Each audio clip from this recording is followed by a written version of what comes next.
नमस्कार दोस्तों। आज की वीडियो में मैं आप लोगों को जेड प्लांट के बारे में बहुत ही ज़रूरी बातें बताऊंगी और साथ ही साथ यह भी बताऊंगी कि मात्र 2 से 3 महीने में जेड के प्लांट को कैसे बहुत घना और कैसे बड़ा किया जा सकता है, कैसे उन्हें एक बहुत ही बुशी लुक दिया जा सकता है मात्र 2 से 3 महीने में। तो सबसे पहले आप मेरे जेड के प्लांट को अच्छे से देख लीजिए। उसके बाद मैं आपको 2 महीने पहले की अपनी जेड प्लांट की क्लिपिंग दिखाऊंगी और उससे फिर आपको मैं कंपेयर कराऊंगी कि 2 से 3 महीने में मेरे जेड के प्लांट कितने छोटे थे और आज कितने बड़े और कितने घने हो गए हैं। आप ये देखिए, ये एक जेड का प्लांट है जिसे मैंने बोंसाई ट्रे में शिफ्ट किया है 2 महीने पहले, और 2 महीने के बाद आज 2 जून है और आज इसकी ग्रोथ कितनी अच्छी है आप ये देख लीजिए। ये कितना बड़ा सा प्लांट हो गया है। ये बहुत ही घना है, बहुत ही खूबसूरत प्लांट बन चुका है और मात्र 1 या 2 महीने और लगेंगे और मैं इसे बहुत ही अच्छे बोनसाई में कन्वर्ट कर दूंगी। आप देखिए इसकी शेप देखिए। और ये तो मैंने टोपियरी बनाई है, इसे भी बनाए हुए मुझे मात्र 1 से 1.5 महीने लगे हैं। और इसकी ग्रोथ ये देखिए, किस तरह से जेड प्लांट की ग्रोथ को बढ़ाया जा सकता है और कम से कम समय में उसे घना बनाया जा सकता है। इन सब की ट्रिक मैं आज बताऊंगी। तो सबसे पहले मैं पहले की 2 से ढाई महीने पहले की क्लिप मैं आप लोगों को दिखलाती हूँ। नमस्कार दोस्तों, आज मैं अपने जेड प्लांट की रिपोर्टिंग करूँगी। कुछ मेरे जेड के प्लांट बिल्कुल बोनसाई के लिए तैयार हो रहे हैं और अब इनके लिए ज़रूरी है कि मैं इन्हें बोनसाई ट्रे में रिपोर्ट कर दूं। तो मैंने इनके लिए बोनसाई ट्रे मंगवाया है। ये देखिए, मेरे पास 3 बोनसाई ट्रे है। तो दोस्तों, देखा आपने इन 3 महीनों में मेरे जेड के प्लांट कितने ग्रोथ कर गए हैं। 3 महीने पहले मैंने जेड पर पहली वीडियो डाली थी जिसे दर्शकों ने, व्यूअरों ने बहुत ज़्यादा पसंद किया था। और उसके बाद मैंने जेड की रिपोर्टिंग की 1.5-2 महीने पहले मैंने बोनसाई ट्रे में रिपोर्ट किया। पहले मेरे छोटे छोटे पॉट में लगे हुए थे जिसे आपने क्लिप में देखा होगा, और अभी मैंने 1.5 मार्च में मैंने इन्हें बोनसाई ट्रे में शिफ्ट किया है। और बोनसाई ट्रे में शिफ्ट करने के बाद मैंने कई बार इनकी ट्रिमिंग की, क्योंकि जेड के प्लांट बहुत जल्दी बढ़ जाते हैं। वैसे तो कहा जाता है कि जेड के प्लांट बहुत ही स्लो ग्रोइंग होते हैं, लेकिन मेरे जेड प्लांट पर मुझे लगता है कि ये अप्लाई नहीं होता है। बहुत ही जल्दी जल्दी इनकी ग्रोथ होती है। देखिए, अभी 10 दिन भी नहीं हुआ है मैंने इनकी कटिंग की और मैंने एक वीडियो और डाला था, और उसके बाद से फिर ये देखिए कितने जल्दी इनकी ग्रोथ हो गई है। तो बस थोड़ी सी केयर करनी होती है जेड प्लांट के लिए और ये बहुत अच्छे से ग्रो करके एक बहुत अच्छे शेप ले लेते हैं। देखिए कितना अच्छा शेप लेकर के बहुत ही अच्छे ट्री के शेप में बिल्कुल कन्वर्ट हो चुके हैं। आपको यहाँ से मैं दिखाती हूँ चारों तरफ से कि कितने अच्छे से कन्वर्ट हो चुके हैं एक ट्री में। लगभग हर सप्ताह ही मैं इसकी प्रूनिंग कर देती हूँ क्योंकि बहुत तेज़ी से बढ़ते हैं। वैसे तो गर्मी का दिन इनका ग्रोइंग सीजन होता है, जाड़े में थोड़े डॉर्मेंट हो जाते हैं, लेकिन जैसे ही फरवरी का महीना आता है इनमें बस नए नए शूट्स निकलने शुरू हो जाते हैं और तब से जो इनकी ग्रोथ शुरू होती है तो ये पूरे गर्मी पर बरसात तक चलती रहती है, सितंबर अक्टूबर तक। और ये देखिए कितने जल्दी जल्दी बड़े हो गए हैं। मैंने जो प्रून किया था उसके बाद इनमें बहुत छोटी छोटी सी ग्रोथ निकल आई है और ये देखिए इतने बड़े हो गए। मैंने यहाँ से कट किया था। तो दोस्तों, सबसे बड़ी बात है कि जेड के प्लांट को घना करने के लिए हमें क्या करना चाहिए। बहुत ज़्यादा कुछ करने की ज़रूरत नहीं होती है, बस आप सिर्फ प्रून कर दीजिए। देखिए मैं अभी यहाँ से प्रून करूँगी और फिर बढ़ जाएंगे। आप इस वाले ट्रे में देखिए कि और यहाँ से जितने भी ये सब शूट निकले हुए हैं ये सब मैंने हटा दिया था और फिर से ये निकलते चले जा रहे हैं। क्योंकि आपको यदि बोनसाई में कन्वर्ट करना है तो आपके स्टेम में जो जितने सारे पत्ते निकलते हैं, ग्रोथ निकल के आ रही है, आपको उन्हें रिमूव करते जाना है। रिमूव करने पर ही उनकी स्टेम थोड़ी सी मोटी होगी, क्योंकि तब उन्हें ग्रोथ करने का मौका मिलेगा। लगातार वो पत्ते प्रोड्यूस कर रहा है और पत्ते को आप रहने देंगे तो बोनसाई जो जेड पत्ते में उलझ कर रह जाएगा, पत्ते की ग्रोथ बढ़ जाएगी और तब इनके स्टेम की जो ग्रोथ है वो स्लो पड़ जाएगी। इसलिए बीच बीच से आपको पत्ते को रिमूव करते जाना है। इसका शेप देखिए कितना खूबसूरत है। तो बस मात्र 3 महीने का ही प्रोग्रेस है और इन 3 महीनों में इसने इतनी अच्छी ग्रोथ, और इसकी ग्रोथ तो और भी ज़्यादा अच्छा है क्योंकि इसमें बहुत सारे ब्रांच हैं और सारे ब्रांच मिल करके इसे बहुत ही घना पेड़, जैसे बरगद का पेड़ होता है वैसा ही लुक में कन्वर्ट कर दिए। सभी की पत्तियां मैंने रिमूव कर दी थी और फिर देखिए ये 10 दिन में ये सारी पत्तियां इनकी निकल गई है। तो फिर से मैं रिमूव कर दे रही हूँ, क्योंकि जितना जल्दी हम इनके पत्तियों को, बीच के स्टेम के पत्तियों को रिमूव करेंगे, उतना ही जल्दी ये इनका जो ये तना है, ये स्टेम है, वो थिक बन पाएगा।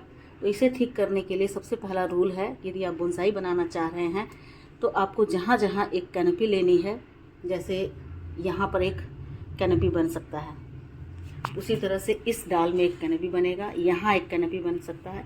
आप अपने शेप के अनुसार देख लीजिए, जहाँ जहाँ आपको कैनोपी चाहिए तो उसके पहले के जो स्टेम होते हैं वहाँ की पत्तियों को आपको पूरी तरह से रिमूव कर देना है। देखिए इतनी सारी पत्तियों को मैंने रिमूव किया था और ये सारी पत्तियाँ अभी भी गिरी पड़ी है। देखिए ये पत्तियाँ सूखी भी नहीं है। 10 दिन पहले जो मैंने रिमूव किया था बड़ी बड़ी पत्तियाँ, ये अभी तक इसमें बनी हुई है, क्योंकि मैंने इसी में छोड़ दिया था, किसी में डिकम्पोज हो जाएंगी। तो अभी तक वो डिकम्पोज हुई भी नहीं है और तब तक इनकी ग्रोथ इतनी ज़्यादा हो गई कि मुझे फिर से इनकी पत्तियों को रिमूव करना पड़ रहा है। तो कैसे इनकी ग्रोथ इतनी ज़्यादा हो जाती है, जबकि लोग शिकायत करते हैं कि जेड के प्लांट जल्दी बढ़ते नहीं हैं, बहुत ही स्लो ग्रोइंग है। मैंने क्या किया है कि इनकी ग्रोथ इतनी तेज़ी से बढ़ रही है, वो मैं आपके साथ आज शेयर कर रही हूँ कि इनकी ग्रोथ तेज़ी से बढ़ाने के लिए क्या करना चाहिए, क्या क्या फर्टिलाइज़र देना चाहिए और इन्हें कहाँ पर प्लेस करना चाहिए, कहाँ इन्हें रखना चाहिए, जिससे कि इनकी ग्रोथ बहुत अच्छी हो सके। ये देखिए दोस्तों, ये तो बहुत ही खूबसूरत सा है।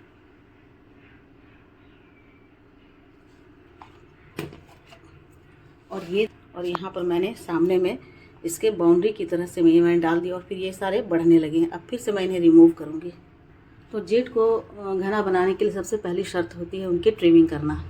समय समय पर आप उनकी ट्रिमिंग करते रहें। जैसे जैसे वो बढ़ता जाता है आप उनकी ट्रिमिंग करते रहें, तो इससे वो जहाँ से आप ट्रिम करेंगे, जहाँ से आप प्रून करेंगे, वहीं से उनकी 2-3 ब्रांच निकल आएगी और 2-3 ब्रांच निकल आने के बाद वो घना होने लगेगा। आप यहाँ भी देखिए, यहाँ ये बहुत अधिक बढ़ा हुआ मुझे लग रहा है। मैंने यहाँ से उसे ट्रिम कर दिया। तो अब यहाँ भी देखिए मैं सबको ट्रिम कर देती हूँ, क्योंकि इसमें मैं ज़रा भी मोह नहीं करती हूँ। यदि आप थोड़ा सा भी मोह माया दिखाएंगे तो इनकी फिर ग्रोथ नहीं बढ़ पाएगी। तो इसलिए आपको लगातार ट्रिम करते रहना है।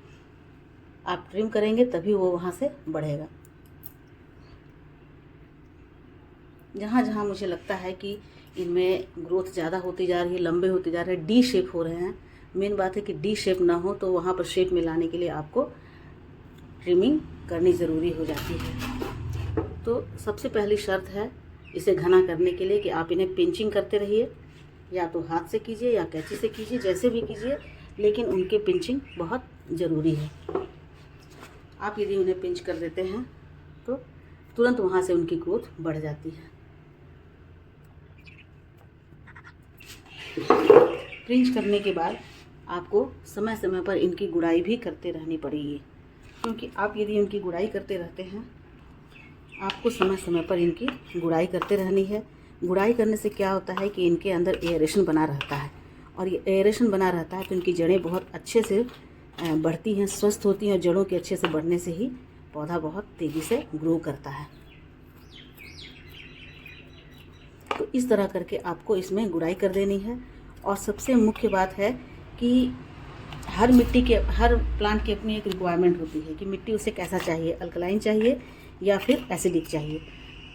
तो जहाँ तक जेड की बात है कि इसे मिट्टी बिल्कुल एसिडिक चाहिए। एसिडिक मिट्टी में ये बहुत ही तेज़ी से बढ़ते हैं और बहुत ही अच्छे से इनकी ग्रोथ निकल कर सामने आती है, और पत्तों का कलर भी बहुत ही अच्छा होता है। देखिए कुछ पत्ते इसमें बहुत बड़े बड़े मोटे मोटे से हैं, कुछ जो अभी नए नए निकले हैं वो छोटे हैं, लेकिन पत्तों की ग्रोथ बहुत ही अच्छी है, बहुत बेटर है। तो इसके लिए आपको क्या करना है, 1 चम्मच कॉफ़ी मिला करके आप 1 ग्लास में इसे अच्छे से घोल दीजिए, और या तो आप इसे स्प्रे कर दीजिए या इनकी मिट्टी में इन्हें डाल दीजिए। जैसे ऐसे आप मिट्टी में डाल दीजिए सभी में, जैसे मैं अभी थोड़ा थोड़ा डाल रही हूँ आपको दिखलाने के लिए। तो इस तरह से मिट्टी में आप इनके थोड़े थोड़े डाल दीजिए, या फिर स्प्रेयर में डाल करके आप इन्हें स्प्रे कर दीजिए। तो दोनों ही तरीके से ये जेड के प्लांट को बहुत ज़्यादा बेनिफिट पहुँचाता है। मिट्टी से भी वो ले सकता है, और पत्तों पर आप स्प्रे कीजिएगा तो पत्तों की भी चमक बनी रहेगी और उनकी पत्तों की ग्रोथ भी अच्छी हो जाएगी। तो इस तरह से आप ये 2-3 बातें हैं सीक्रेट, जो कि बहुत तेज़ी से जेड के प्लांट को घना करता है। पहली बात है कि इन्हें पिंच करते रहिए, दूसरी बात है मिट्टी की गुड़ाई कीजिए, और तीसरी बात है कि इन्हें जो फर्टिलाइज़र चाहिए वो एसिडिक फर्टिलाइज़र चाहिए जो इनकी मिट्टी को एसिडिक बनाए। तो उसके लिए कॉफ़ी बहुत ही बेटर होता है। कॉफ़ी का यूज़ करने से बहुत तेज़ी से इनकी ग्रोथ बढ़ती है। देखिए कितना घना हो गया और इनके पत्ते आप देखिए कितनी अच्छी है। और तीसरी बात हो जाती है इनकी लोकेशन की, कि किस लोकेशन में इन्हें रखें। तो मैं हमेशा अपने व्यूअर्स को बतलाती हूँ कि इन्हें ऐसी जगह मत रखें जहाँ दिन के 6 घंटे या 8 घंटे की धूप इन पर पड़ती हो। इन्हें आधे दिन की धूप और आधे दिन की शेड बहुत ज़्यादा पसंद है, और इस लोकेशन में ये बहुत तेज़ी से ग्रो करते हैं और बहुत अच्छे से ग्रो करते हैं। ये प्लांट मेरा ऐसी जगह में रखा हुआ है जहाँ पर आधे दिन की धूप पड़ती है और आधे दिन की शेड रहती है, वैसे जगह पर इन्हें प्लेस किया गया है। और इस तरह जब भी मैं कटिंग करती हूँ, देखिए इन सारे कटिंग को मैं कहीं ना कहीं लगा देती हूँ, और इस तरह करके मेरे पास बहुत सारे बास्केट तैयार हो गए हैं। मैं उसका भी एक लुक आप लोगों को देती हूँ।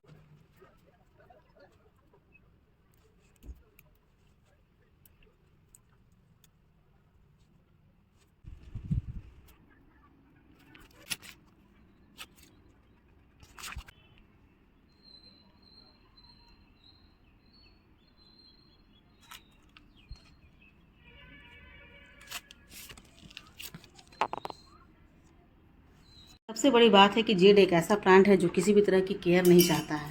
बहुत ही इजी टू ग्रो प्लांट है। इसके लिए आपको बहुत केयर करने की ज़रूरत नहीं होती है, ना ही बहुत ज़्यादा फर्टिलाइज़र देने की ज़रूरत होती है। बस आपको थोड़ा थोड़ा सा ध्यान दे करके इनकी मिट्टी को अच्छा बनाना है ताकि ये एसिडिक हो सके। इन्हें अच्छी जगह प्लेस करना है, क्योंकि यदि लगातार 6-8 घंटे की धूप में आप रखेंगे तो इनकी पत्तियाँ जो है वो थोड़ी थोड़ी स्विंग करने लगती है। ये देखिए जो पत्तियाँ गिरी हुई है, ये पत्ती का रंग कैसा हो गया है, ये सामने साइड से स्विंग कर रही है। तो इसी तरह की इनकी पत्तियाँ भी हो जाती है यदि आप लगातार इन्हें धूप में रखते हैं तो। इसलिए आधे दिन की धूप और आधे दिन की शेड इनके लिए बेटर होती है।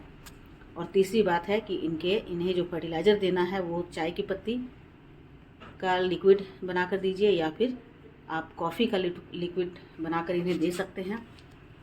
और मार्च के महीने में आप इन्हें सॉलिड फर्टिलाइज़र दीजिए जो है NPK।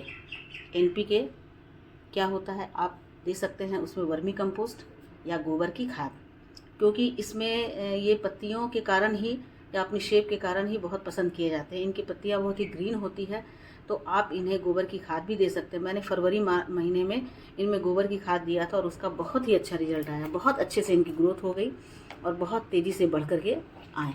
तो इस तरह से आप इन्हें गोबर की खाद भी दे सकते हैं। वर्मी कंपोस्ट तो अच्छा है ही, लेकिन गोबर की खाद भी इनके लिए बहुत ही बढ़िया है, क्योंकि गोबर की खाद में बहुत ज़्यादा नाइट्रोजन होता है और साथ ही साथ वो प्लांट की जो मिट्टी होती है उसको बहुत ज़्यादा वो पोरस भी बना देता है। इसलिए गोबर की खाद बहुत अच्छी मानी जाती है। तो दोस्तों यही थी छोटी छोटी बातें जिससे हम अपने जेड के प्लांट को बहुत तेज़ी से ग्रो कर सकते हैं, उनकी ग्रोथ को बढ़ा सकते हैं और साथ ही साथ उन्हें बहुत ही घना कर सकते हैं। तो दोस्तों वीडियो कैसी लगी, अच्छी लगी हो तो लाइक शेयर कमेंट कीजिए, और मेरे चैनल पे नए हैं तो मुझे सब्सक्राइब भी कर लीजिए। मैं इसी तरह की और भी वीडियो लेकर आती रहूँगी, इसलिए बेल आइकन को भी ज़रूर प्रेस कर दीजिएगा। तो मिलती हूँ अगले वीडियो में एक नई जानकारी के साथ। मेरे साथ बने रहें और अपना बहुत सारा ख्याल रखें। Thank you.